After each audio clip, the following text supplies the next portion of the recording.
what Blake and I are going to talk about is the Raptors' money situation.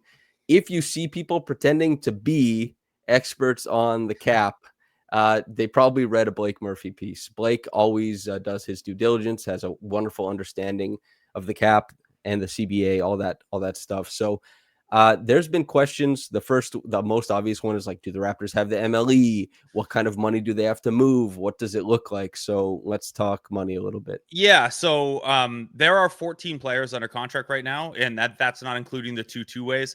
And they total 188 million. So even if you, and this is including CMB at the rookie scale for number 9.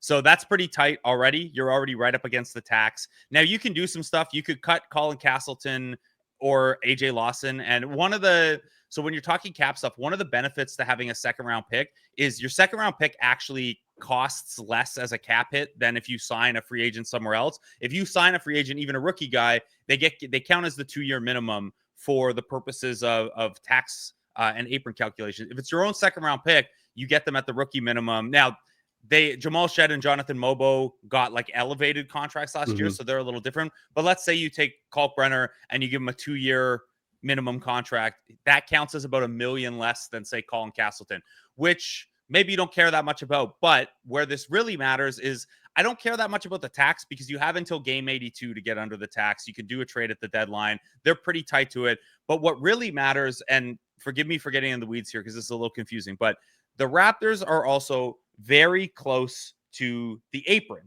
So even though the apron and the luxury tax are about $8 million apart, the Raptors are really, really close to both.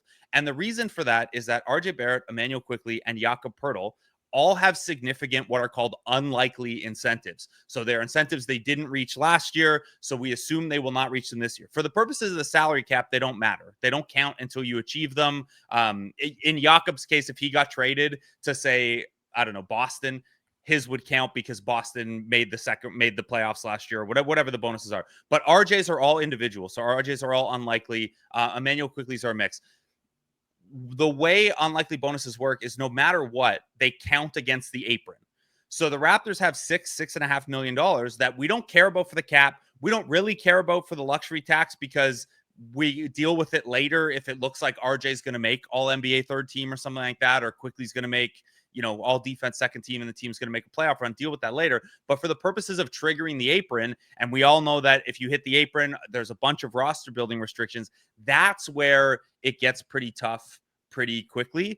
So the Raptors will have to be careful about that. If you trigger that, if you go over the first apron, you trigger some of these other things. So right now, the way it sits is I don't think they'll be using the full mid-level. Even to use the mini mid-level, like if they're going to sign anyone other than at minimum contracts, I think they have to make a trade to be able to do that comfortably. Now, whether that's the RJ scenarios everyone's kicked around, whether it's finding a home for Ochai Agbaji, and, we all like Ochai Agbaji. He improved a ton last year. But if you could turn that, what is it, $6.4 million into, a pick that you can kind of reset the rookie scale on next year or something like that, I think they would explore that. So anyway, all that to say, a lot of guys signed already, very, very close to the tax, and they're in a weird position where they're really close to the apron, even though they're only, proximally close to the tax.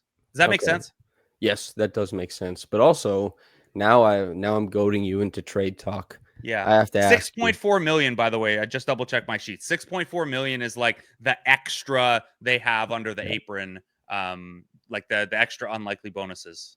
Yeah. So if it's tough to sign guys who aren't minimum players, if it's tough to maneuver, what do you think is realistic? Obviously, the RJ stuff has been kicked around. Probably, well, once the guy gets kicked around as like this guy might be available, then I think, on the edges, insiders and aggregators and everyone kind of just takes license to like include that guy no matter what, because it's kind of safe. Nobody's going to call you out on it.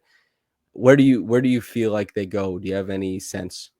Are you referring to like AI aggregator? What are you talking Oh, about? Jesus, man. No, I don't have a sense of it necessarily. To me, it's always, I think it's one of those things. You go back as far as the Ingram trade, and I kind of laid out the cap sheet already, and I feel bad sometimes because it's not an RJ thing. It's like, it's not people don't like RJ. RJ didn't improve a lot last year. It's what does the rest of the roster look like? What does the cap sheet look like? Who could you lose and actually has value for other teams? Like, I think the toxic contract talk is way in the Yeah. past, especially with only 2 years left. So it's kind of a compliment and a dig at the same time that everyone's willing to put him in a trade, but that also implies that like a lot of other teams would have some interest in him.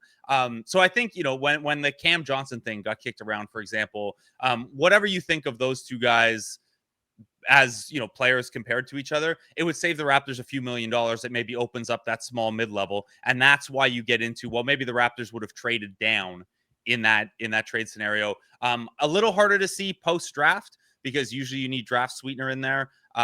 So I've started looking at like what teams would have space to take on Ochai Agbaji and a Mhm. you know a willingness to do so for maybe, like, we're not talking like an unprotected first or anything like that, but some asset to recoup. Because again, that's 6.4 million. That gives you a little breathing room